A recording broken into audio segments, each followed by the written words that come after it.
Ce que tes oreilles révèlent sur toi. Savais-tu qu'il existe une connexion neurologique entre des points spécifiques de ton corps et tes organes internes? Par exemple, observer tes oreilles peut te permettre de connaître ta condition physique et parfois même de prédire de futurs problèmes de santé. Nous avons compilé pour toi certaines informations intéressantes sur les oreilles humaines qui te permettront de mieux comprendre le fonctionnement de ton corps, de ta génétique et de ta santé en général. Donc, clique sur « J'aime » et prête-nous attention. Que disent tes oreilles sur toi? Elles peuvent t'identifier en tant qu'individu. En naissant, nos oreilles sont totalement développées. Elles ne changent pas lorsqu'on grandit, même si le lobe commence à s'affaisser un peu avec le temps. Cela fait des oreilles une méthode idéale pour identifier une personne comme une empreinte digitale. Mais les empreintes digitales peuvent s'effacer si l'on exerce un métier manuel. Elles peuvent aussi être endommagées ou altérées à cause d'un accident. En revanche, les oreilles externes sont une source d'identification sûre à 99,6% grâce à des technologies spéciales présentées lors de la 4e conférence internationale de biométrique en 2010 par l'Institute of Electrical and Electronics Engineers. Observer les oreilles est encore plus certain que scanner les yeux, car comme les empreintes digitales, l'iris change au cours d'une vie, donc plus tu vieillis, plus la performance biométrique s'affaiblit. Gène dominant ou récessif? Les généticiens savent que tes lobes d'oreille en disent long sur ta génétique. Des lobes directement connectés à ta tête sont considérés comme récessifs. Des lobes indépendants qui pendent en dessous du point de rattachement sont un trait dominant. Donc, quel genre de lobe as-tu? Et qu'en est-il de tes parents? C'est intéressant, n'est-ce pas? Les maladies que tes oreilles peuvent prévenir. Maladies coronariennes.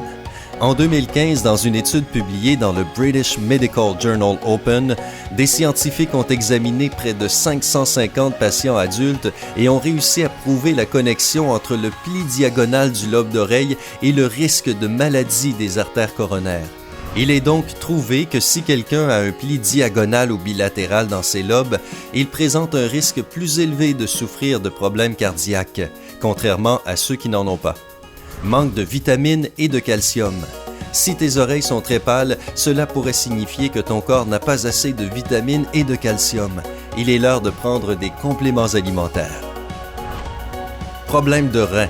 Si tes oreilles sont rouges en temps normal et pas seulement quand tu es gêné, cela pourrait indiquer que tu souffres de problèmes rénaux et plus précisément que tu souffres d'insuffisance surrénale.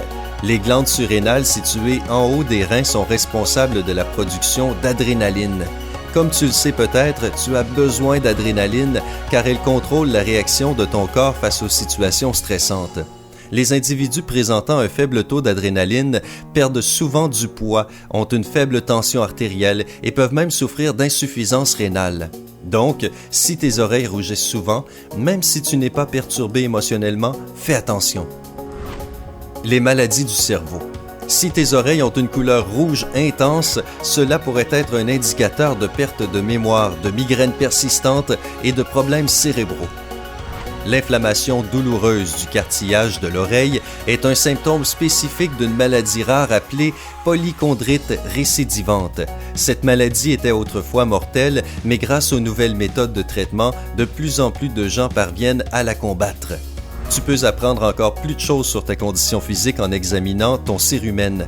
Cela te paraît sûrement dégoûtant, mais cette substance visqueuse est affectée par presque tous les problèmes de santé. Pour en savoir plus à ce propos, regarde la vidéo en cliquant sur le lien en haut de l'écran. Réflexologie de l'oreille. La réflexologie de l'oreille est tout aussi efficace que la réflexologie des mains ou des pieds pour soulager le stress et les douleurs. Il y a plus de 200 points d'acupuncture dans l'oreille qui sont connectés avec différents organes et notre système musculo-squelettique. En faisant une pression sur ces points, tu peux traiter un certain nombre de problèmes de santé, physiques comme émotionnels. Des points de pression particuliers sur la partie extérieure de l'oreille sont connectés avec le bras, dont le poignet, la main, le coude, l'épaule, etc. Un peu plus près du centre de l'oreille, tu trouveras des points connectés avec les jambes, dont le pied, la cheville et le genou. Plus près de la partie intérieure de l'oreille externe, il y a des points reliés avec les organes internes, la bouche, les dents et bien plus. La plupart des graphiques des oreilles présentent le corps et les organes comme un fœtus dans le ventre de sa mère en position fœtale. Le graphique de la réflexologie contient beaucoup de points de stimulation et tu peux apprendre à les masser pour te soulager de problèmes très simples comme le mal de tête par exemple. Pour des problèmes plus importants, mieux vaut consulter un spécialiste ou un réflexologue. Tu peux aussi soulager des douleurs mineures en pinçant les points que tu vois sur l'écran. Le numéro 1 te soulagera des douleurs de dos et d'épaule. Le numéro 2 te permettra de te débarrasser des douleurs dans les organes internes. Le numéro 3 soulagera tes articulations. Si tu pinces le point numéro 4, tes sinus nasaux et ta gorge se sentiront mieux instantanément. Le numéro 5 te permettra de mieux digérer. Enfin, pincer le point numéro 6 te sauvera la vie si tu as une migraine ou des douleurs dans la poitrine. Comment faire de la réflexologie par toi-même? La meilleure manière de faire de la réflexologie est de 1. Trouver un endroit tranquille où personne ne peut te distraire. Tu devrais aussi 2. T'asseoir sur une chaise confortable. Assieds-toi en te tenant droit et commence par les lobes de tes oreilles. Pince-les entre ton pouce et ton index et tire-les très légèrement vers le bas. Répète cette action plusieurs fois, mais arrête immédiatement si tu ressens de l'inconfort ou de la douleur.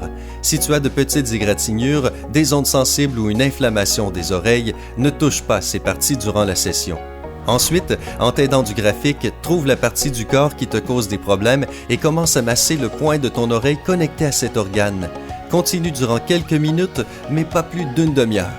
Fais attention, les docteurs recommandent d'éviter la réflexologie si tu souffres de thrombophlébite, de thrombose veineuse profonde, d'infection ou s'il fait très chaud. Ne le fais pas en cas de grossesse à haut risque, ni dans les 2 semaines qui suivent un AVC. Et si tes symptômes persistent, consulte ton docteur. Bonus. Et maintenant, vérifions si tu connais ces informations sur l'oreille humaine que nous t'avons préparées. Si l'un de ces faits est totalement inconnu, clique sur le bouton « J'aime ». À l'intérieur de la partie centrale de l'oreille, tu as 3 petits os. Ils vibrent en réponse aux ondes de son et envoient des ondes à ton oreille interne. Ces os sont les plus petits du corps humain. Ils font à eux 3 la taille d'une pièce de monnaie. Les oreilles ont des poils, et nous ne parlons pas des touffes de poils de certaines personnes, nous parlons bien de toutes les oreilles. Il existe une partie à l'intérieur de ton oreille qui s'appelle la cochlée, et elle comprend au moins 20 000 poils. Ils se plient et bougent et jouent un rôle très important dans la transmission des sons vers le cerveau. Les oreilles te permettent de garder l'équilibre. 3 canaux de ton oreille interne ont des fluides spéciaux à l'intérieur. Lorsque tu bouges ou que tu t'inclines, les liquides glissent. Ce processus influence les cellules ciliées et ils indiquent à ton cerveau que tu es en mouvement. Tes tympans ne mesurent pas plus qu'1,7 cm de large et lorsque l'oreille entend un son, on compte près d'1 million de mouvements par centimètre dans les tympans. Les oreilles sont comme un four auto-nettoyant. C'est une drôle de comparaison, mais c'est vrai. À l'intérieur de l'oreille, de tout petits poils expulsent le cérumen vers l'extérieur de l'oreille. As-tu déjà essayé la réflexologie? Qu'en penses-tu? Dis-le nous dans les commentaires. Ce que tu penses nous importe. Clique sur « J'aime » si tu as trouvé cette vidéo utile. Et rappelle-toi, nous avons tellement d'autres vidéos intéressantes. Pour ne plus en manquer une seule, inscris-toi à notre chaîne et rejoins-nous sur Sympa.